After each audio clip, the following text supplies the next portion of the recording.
Bé, aquest capítol està dedicat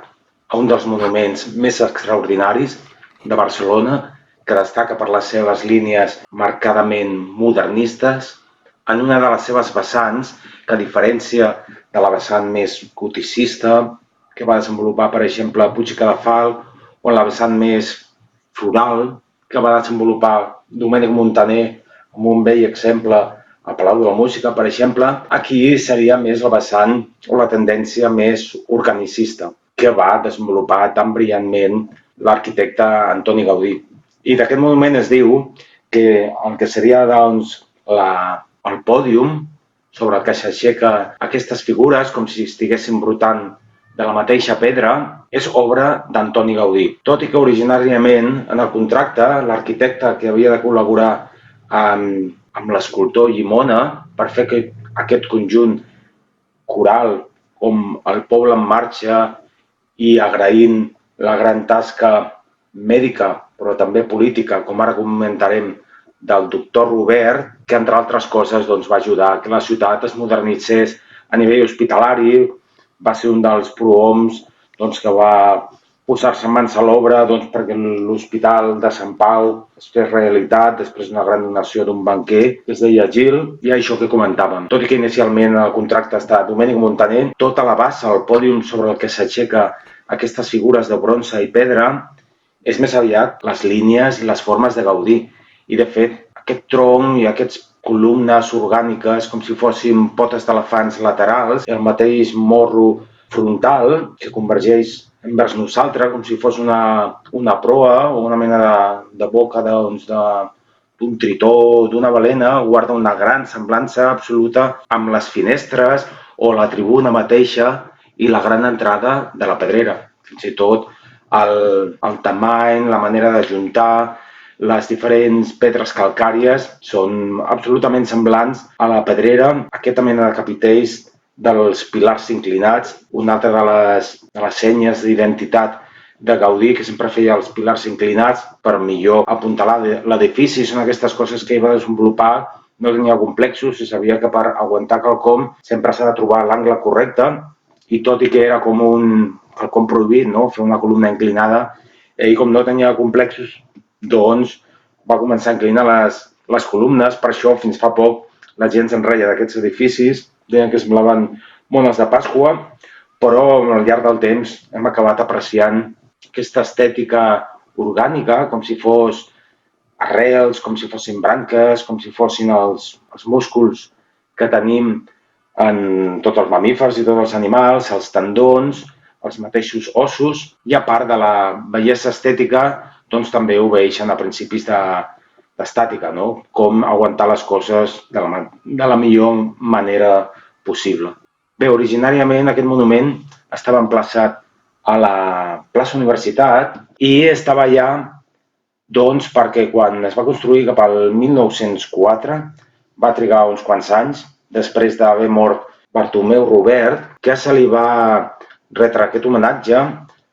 perquè va ser exemple doncs, de dignitat catalanista. Què passava llavors? Estem al 1899 i a Espanya, l'estat espanyol, tot just acaba de perdre les últimes colònies que li quedaven, Cuba, Puerto Rico, Filipines, i òbviament per pagar la factura, doncs com sempre, estaven els catalans. I la gent aquí, els botiguers, fins i tot els industrials, gent molt d'ordre, molt conservadors, va dir, això no pot ser perquè ens arruïnarem. I llavors van fer com una maniobra legal que va ser, dient, tanquem la paradeta provisionalment i llavors així ja no hem de pagar impostos. Quelcom que era perfectament legal, però Madrid es va oposar i va ordenar a l'alcalde que obligués els botiguers i els industrials a tornar a obrir la paradeta perquè així tenien que pagar aquest impost extraordinari. I Bartomeu Romer, com era catalanista, doncs es va oposar i per això doncs, va dimitir. I doncs, la gent, en reconeixement de que s'havia mantingut ferm i s'havia oposat i no s'havia vinclat als desitjos de Madrid, doncs sempre la gent el va tenir en gran estima. I de fet va estar en l'origen de ja el catalanisme configurat amb partits polítics. Recordem que inicialment va ser un moviment cultural, de tornar a recuperar les velles glòries, en recordar-se'n de la història, estudiar la història, fer recerca, anar d'excursió, al centre excursionista, les corals, tornar a fer sardana, tot el que s'ha anomenat la Renaixença, els Jocs Florals, i a poc, per la gent d'aquí, ja fossin els treballadors, la creixent classe treballadora, o la classe mitja, botiguers, o fins i tot la classe alta, en vista que el sistema de partits polítics, el caciquisme, partit monàrquic, partit suposadament republicà, liberal, suposadament liberal, però al final, com encara avui en dia passa, el més semblant a un espanyol d'esquerres és un espanyol de dretes, doncs en vista que no donaven solució als problemes del Principat, doncs es va acabar configurant un sistema de partits propi. Inicialment la Unió Catalanista, que el doctor Robert va estar entre els grans membres que ho van fundar, que després, un any, 2 anys després, es va acabar anomenant la Lliga Regionalista. Per tant, un monument que honora aquest gran alcalde en la seva doble vessant de gran polític i gran metge. Bé, aquesta mena de morro, Petri, guarda cert paral·lelisme amb una forma així com de ventall que s'obre, però alhora d'una manera corbada, aquestes formes guèrxies que va desenvolupar també Gaudí, amb una mampara, per exemple, del metro de Madrid, del metro de París, o també molts portals a l'època s'estilava, tot i que normalment es feia més en vidre. Ara ens estem apropant, veiem que també que és un monument funcional, que com dèiem estava inicialment a la plaça Universitat, però quan van guanyar, després de la Guerra Civil, el franquisme, doncs com encara teníem fresc que era una figura catalanista, que la gent l'estimava aquí perquè era catalanista, doncs el van desmuntar, el van treure d'allà. I va estar un magatzem durant, vaja, com tot el franquisme. I després, quan van tornar a dir, doncs, hem de tornar a honorar aquest gran polític i aquest gran metge, allà a plaça Universitat ja havien fet el metro i sembla que algun enginyer no va acabar de... va recomanar que no es tornés a posar en aquest lloc, que podria ser perillós, i van trobar aquest emplaçament que, tot i que és difícil l'accés perquè està envoltat de tràfic, sí que hi ha aquest petit jardinet que, com poden veure, doncs, amb l'escultura es remarca aquest punt central que està fet en el paisatge urbà de Barcelona. La plaça Tetuan, que recordem, recorda a l'època que també una part del Marroc era colònia i la gran batalla de Tetuan, que va ser liderada pel general Prim amb la famosa frase de caixa o faixa. Bé, funcional perquè són aixetes, també per veure, en forma així com de gos, i també sempre aquest organicisme, com si fos una mena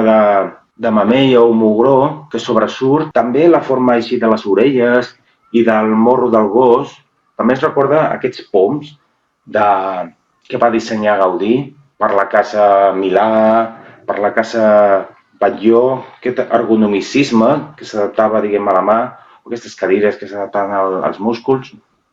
I també interessant la tipografia, Bartomeu Robert,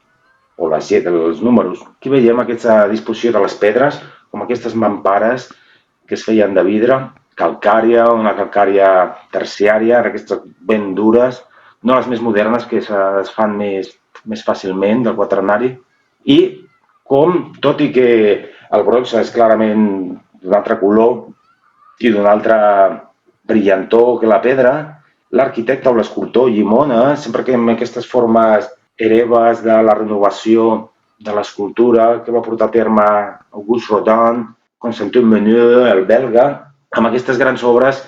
que al llarg de tota Europa es va popularitzar aquesta manera de tractar els músculs no tan fredament i rígids, tampoc tan enrupats, enrupatges passats, molls, que afavoreixen doncs, la verticalitat i la rigidesa de les figures. En aquesta època acostumen a mostrar-se els torsos nus o amb una camisa lleugera, les dones normalment amb gasa, musselín, de tal manera que ja fos mostrant la pell o els pantalons o les camises tendeix a una vaporositat, torsió, però ja lluny del patetisme barroc. Més aviat aquí hi ha un patos més contingut, com el poble o els personatges, el pagès, el segador, el pobre malalt, el capellà que aconsella la persona malalta o l'obrer, un sentiment sofert, però alhora agafant forces d'aquesta gent sense esma, però fent un esforç inhumà per continuar la marxa i tots units, sobretot també aquest missatge de dir del catalanisme ja que començava a forjar-se de dretes, no? Diferent al que a poc es anava bifurcant clarament amb el que acabaria sent Estat Català o Esquerra Republicana o ja fins i tot el POM i altres propostes molt més d'esquerres. En el catalanisme de dretes hi havia l'argumentació de que realment no hi ha classes socials, ens hem de deixar guiar pels més rics, per l'alta burgesia i tots endavant aconseguirem les fites que ens anem proposant, cosa que al final es va demostrar també que era una enganyifa perquè la Lliga Regionalista, molts d'ells, per no dir gairebé tots, van acabar recolzant fins i tot o callant davant l'aixecament primer de Primo de Rivera i després del general Franco. Per tant, tenim un monument bicrom, negre i blanc. Hauria de ser més blanc aquesta pedra, però degut a la contaminació es va tacant i va agafant com un to més gris fosc, tot i que hi ha certa façana, que seria aquesta part frontal, el mateix moviment de les figures i la disposició orgànica d'aquesta mena de tros de cera que s'està desfent sota el sol fa que no hi hagi una part frontal, laterals i darrere. Està tot com ajuntat, unit per aquesta línia sinuosa i contínua, cossos prims, sobretot a les noies, fins i tot anèmics, formes suaus, i intentar que no hi hagi una diferència clara entre el contingut o les figures i el marc arquitectònic. Fins llavors, i després del modernisme, s'estilava més un pòdium com un cub o un cub més petit sobre un altre cub, amb petits frisos així decorat i damunt l'estàtua eqüestre, per exemple, no? O grup de persones, però ben diferent al que són les formes humanes o de les formes corbes humanes de les figures representades i a baix quelcom inert que era un pedestal cúbic. En canvi aquí és tot com un continu i no hi ha una línia molt marcada i diferenciada entre el que seria el basament i el que hi ha damunt. Les persones representades que estan com aplaudint o honorant el bust de l'alcalde Bartomeu Robert. Aquí darrere sobresurt també una creu que al voltant hi ha una bandera catalana. Per tant, tenim aquests valors de catalanitat i fins i tot de cristianitat. I aquí tenim un altre grup més convencional, tot i que també amb aquestes formes modernistes, sobretot el tractament dels cabells, la cara, amb aquest toc així de melancòlic. Això seria com una al·legoria de la caritat o fins i tot de la maternitat, de la cura que els doctors o els hospitals tenen de la gent malalta i sempre aquesta voluntat a través de l'escultura de Josep Llimona, que recordem, té aquella obra tan famosa, El desconsol, davant del Parlament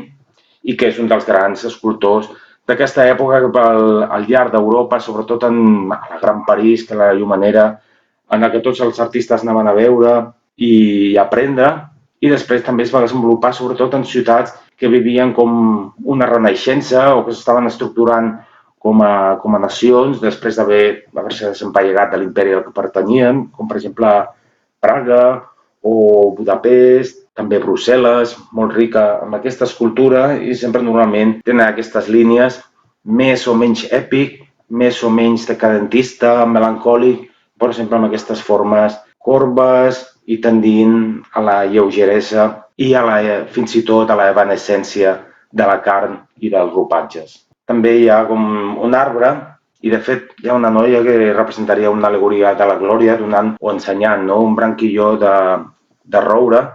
que com les fulles de llorer era com els premis que es donava abans als esportistes d'Olímpia i als Cèsars. Un arbre, l'arbre de la vida, la caritat i tenir cura de la gent, la medicina, és vida. I aquí tenim aquesta col·lecció d'arbres de Barcelona, la Caixa de Constantinoble, acàcia de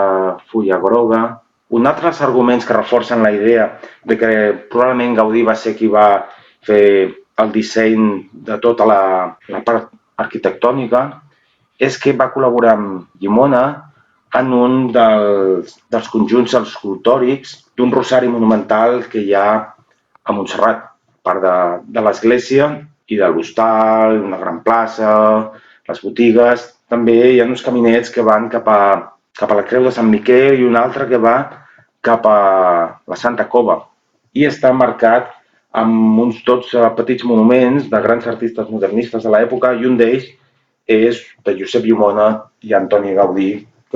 i Dionís Renart, que va posar una sèrie de figures, un Crist, les Maries, Crist ressuscitat en una mena de cavitat que va dissenyar Gaudí. Bé, també tenim aquest escalonament afavorint que la vista progressivament vagi focalitzant-se cap al zènit d'interès, que seria Bartomeu Robert, com una piràmide amorfa o una rampa, no? Si es vol, no? Des de l'esquerra va pujant. I bé, acabarem recordant que plaça de Tetuan és, diguem, la confluència o l'encreuament de Gran Via amb Passeig de Sant Joan, que si des d'aquí se'n va direcció cap al mar, és un passeig molt agradable on també es poden veure a mà esquerra, a mà dreta, algunes finques